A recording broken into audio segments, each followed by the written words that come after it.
L'imam Muslim et l'imam Ahmed rapportent selon une tradition de Aïcha qu'elle a dit: l'envoyé d'Allah, que la paix soit sur lui, a dit: les anges sont créés de lumière, les djinns sont créés d'un feu sans fumée, et Adam est créé de ce qui vous a été décrit.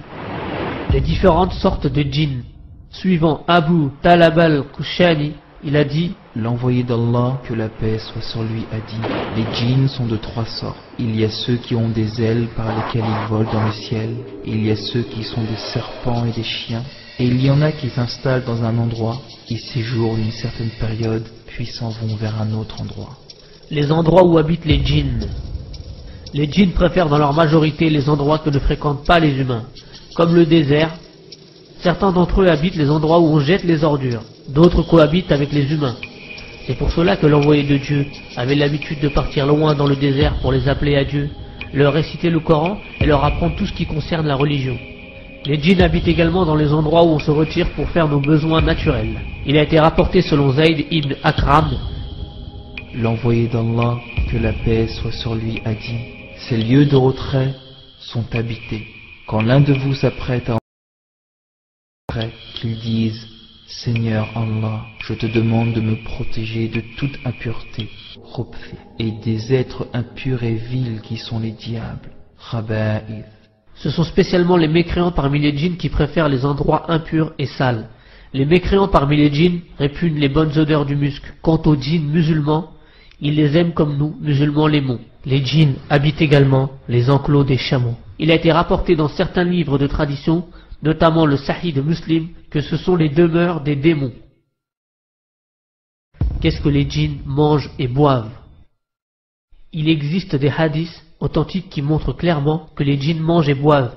L'imam al-Bukhari rapporte dans son Sahih qu'Abu Huraira avait l'habitude d'apporter au prophète de Dieu un récipient en cuir pour qu'il se nettoie et fasse ses ablutions. Un jour, pendant qu'il le suivait, le prophète de Dieu demanda: qui est-ce? Je suis Abu Huraira, répondit-il. Le prophète d'Allah, que la paix soit sur lui, lui a dit: apporte-moi des cailloux pour m'en servir pour me nettoyer, et ne m'apporte ni os ni crottin. Abu Huraira dit: j'ai collecté quelques cailloux que j'ai mis dans le pan de mon vêtement. Je les ai déposés à côté de lui et je me suis éloigné. Quand il eut terminé, je l'ai rejoint et je lui ai dit: qu'en est-il des os et du crottin? Il a répondu: ce sont la nourriture des djinns. Une délégation de Nasibin est venue me voir, et quels bons djinns ils sont. Ils m'ont demandé de la nourriture, et j'ai invoqué Allah pour eux, de sorte qu'ils ne passent pas par un os ou un crottin, sans qu'ils ne trouvent de la nourriture dessus.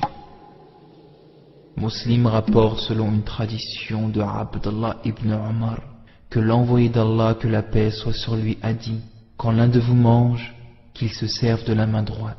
Et également quand il boit, qu'il se serve de sa main droite, car Satan mange avec sa main gauche et boit avec sa main gauche. Les cornes de Satan.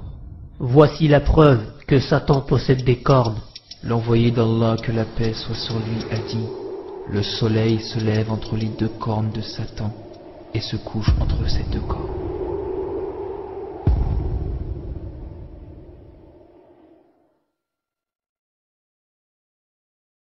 La rivalité entre Satan et l'homme. La relation entre le diable et l'homme remonte à l'aube de la création. Lorsqu'Allah créa Adam, il ordonna aux anges de se prosterner par reconnaissance devant cette nouvelle créature créée à partir d'argile. Tous les anges se prosternèrent, à l'exception d'Iblis, un djinn qui vivait parmi les anges, qui se gonfla d'orgueil devant l'ordre de son Seigneur. Allah lui dit alors: ô Iblis, qui t'a empêché de te prosterner devant ce que j'ai créé de mes mains? T'enfles-tu d'orgueil, ou te considères-tu parmi les hauts placés? Je suis meilleur que lui, dit Iblis. Tu m'as créé de feu, et tu l'as créé d'argile. Allah dit: sors d'ici, te voilà banni, et sur toi sera ma malédiction jusqu'au jour de la rétribution. À partir de ce jour est née la haine d'Iblis envers Adam et sa descendance. Seigneur, dit Iblis, donne-moi un délai jusqu'au jour où ils seront ressuscités.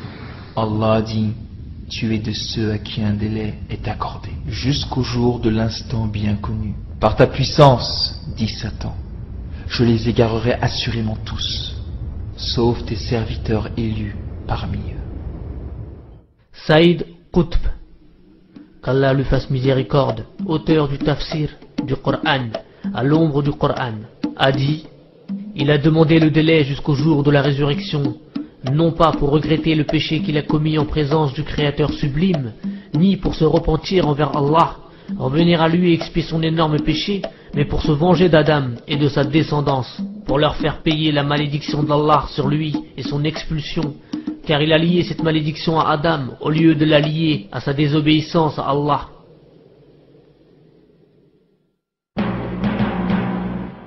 Lorsqu'Allah garantit à Iblis une existence sans fin jusqu'au jour de la rétribution, Iblis exposa les détails de ses objectifs. Il dit, ô mon Seigneur, parce que tu m'as induit en erreur, eh bien je leur enjoliverai la vie sur terre et les égarerai tous, à l'exception parmi eux de tes serviteurs élus. Saïd Qutb, qu'Allah lui fasse miséricorde, a dit: ainsi Iblis a fixé l'endroit où aura lieu la guerre, la terre, et il montre l'arme qu'il utilisera contre l'homme, montre le mal comme étant un bien en l'enjolivant, séduisant les gens par sa parure artificielle jusqu'à commettre le mal. L'homme et la femme doivent donc se protéger contre cette arme redoutable qu'utilise Iblis, en adorant Allah avec amour et sincérité. Comme Iblis l'a avoué lui-même, il n'a aucune emprise sur les serviteurs dévoués d'Allah.